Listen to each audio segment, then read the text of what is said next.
A day in the life. So y'all want to know what it's like to be me? Probably not, but I'm going to tell you anyway. People are always asking me, do I feel like I'm getting gain stock? Like, and I don't. What happens to me though, people walk straight by me and fall on their fucking face.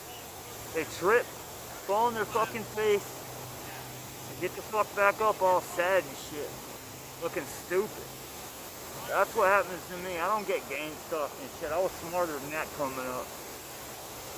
Way too low key, but way too loud, you know what I mean? The frequency is unrhythmable.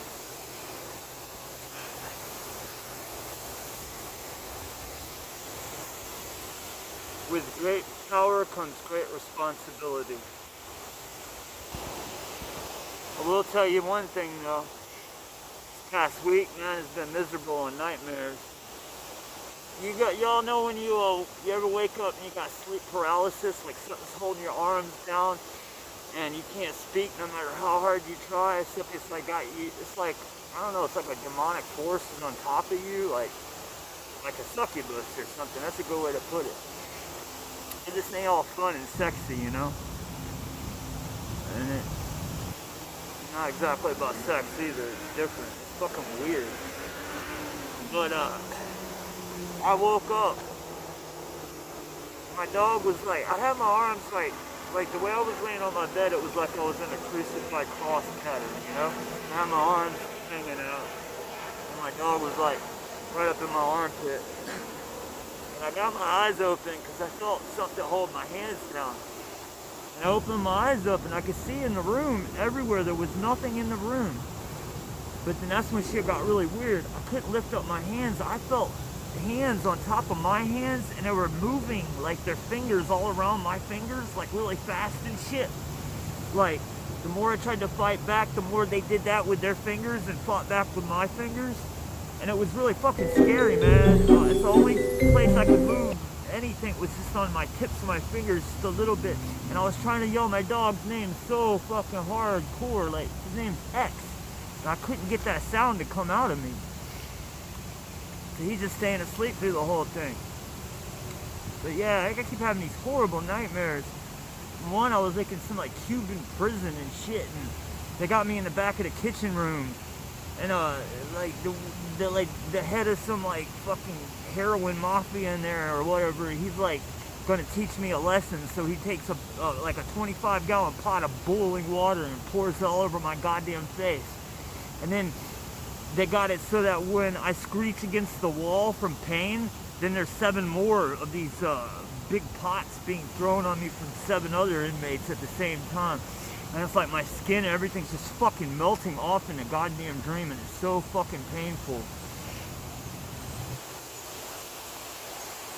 And just like in life, all the chicks are a butterface. And like fucking nothing goes right. I can't even get high in my dreams. I'll have like pounds of weed and shit, and right when I go to smoke that shit, dude, fucking boom, something else. I have a bunch of heroin, lines of coke, can't do none of it. Can't never get high in my dreams. And then today, I heard a story about an abduction. It really chilled me to the bones, man. Okay, so like, back in like during like in Africa, they got guerrilla resistance freedom fighters. They got wars going on and shit over there right now. Like they're fighting for like freedom, slavery, sexual trafficking, drugs, guns, ammunition. They're fighting for all that shit. They're fighting for equality, independence. The struggle, man. They're fighting for freedom. And some are fighting against that. Well, anyways, they have to just station up, these guerrilla resistance freedom people, they have to just station up wherever they can. And so like over in Zimbabwe, there was like one force was set up over here and the other was set up over there, and they were fighting against each other. And all of a sudden, they got abducted and like hovered up onto a ship. And the next thing you know, there was like these huge fucking reptilian beings. They were like huge, enormous. And it was just so fucking scary because they said it was the most terrifying, horrible experience. These beings like walked into them.